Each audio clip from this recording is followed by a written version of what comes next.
To the polls on Tuesday, and leaders on Capitol Hill are going to be paying give either party a clue about how voters feel about the shutdown. Feel about the shutdown. Feel about the shutdown. Feel about the shutdown. A clue about how voters down as it enters week 5. And joining me now is House Democratic Leader Hakeem Jeffries of New York. Leader Jeffries, thanks so much for joining us. So even these emergency supplemental funds for SNAP, even if they ultimately, the Trump administration ultimately does use them, it's only enough to keep benefits going, food stamp benefits going for 2 to 3 weeks, which is significant, but obviously not a long-term solution. I understand why Democrats are voting against the continuing resolution to fund the government. You're fighting for the extension of the Obamacare premiums. You're fighting to restore Medicaid funds. But I wonder, when these SNAP funds are gone, whether this week or 3 weeks from now, if the contingency funds are used, are you worried at all that pressure point will cause more Democrats to rethink the strategy and maybe ultimately vote for the government funding bill? Well, we're continuing to make life better for the American people. We want to reopen the government. We want to enact a bipartisan spending agreement that actually makes life better for everyday Americans. And of course, we want to make sure that we can decisively address the Republican health care crisis, which is crushing people all across the country, including working class America, rural America, urban America, small town America, the heartland of America, and black and brown communities throughout America. It's very unfortunate that Donald Trump and Republicans have decided to weaponize hunger and withhold SNAP benefits, even in contravention of 2 federal courts, which have made clear that not a single person in this country should go without their nutritional assistance, and, of course, that the funds exist to make sure that those SNAP benefits are paid through November, as has been the case with Donald Trump and his administration finding funding for other projects, but somehow they can't find money to make sure that Americans don't go hungry. You're refusing to fund the government. You are refusing that Americans don't go hungry. To fund the government, you are refusing to fund the government. To fund the government until Republicans join you to help prevent Americans' health care costs from skyrocketing, as well as to restore some of the money from Medicaid that was cut.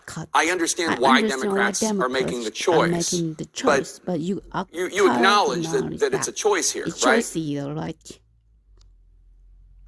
No, what I acknowledge is that we're asking Republicans to sit down, as we've indicated our willingness to sit down with them anytime, any place, anywhere, either at the Capitol or back at the White House, in order to find a bipartisan path toward enacting a spending agreement that actually makes life better for the American people. So yes, we are committed to doing things like lowering the high cost of living for the American people in an environment where Donald Trump promised to lower costs on day one. But costs haven't gone down. Costs are going up. Housing costs are up. Grocery costs are up, child care costs are up, electricity prices are through the roof, and now, because of the Republicans' refusal to extend the Affordable Care Act tax credits, we know that tens of millions of Americans are about to experience dramatically increased premiums, co-pays, and deductibles, such that they will be unable to go see a doctor. In some cases, Jake, you're talking about premium increases of $1,000 to $2,000 per month. That is completely and totally unsustainable, unacceptable, and un-American. I understand, but the decision to not fund the government means very real pain caused today. People not getting paychecks today, and SNAP funds today. And then obviously at airports across the country, delays are getting worse due to air traffic controller shortages. The FAA says that in the New York area, nearly 90% of air traffic controllers are out. The White House says that Thanksgiving travel could be a disaster if this shutdown continues that long. Are Democrats prepared to keep the government closed through Thanksgiving if it comes to that? The question is, why are Republicans continuing to keep the government shut down? They have the House, the Senate, and the presidency. Donald Trump just made clear over the weekend repeatedly that Republicans have the ability to reopen this government. They don't want to do it because they'd rather continue to gut the health care of the American people.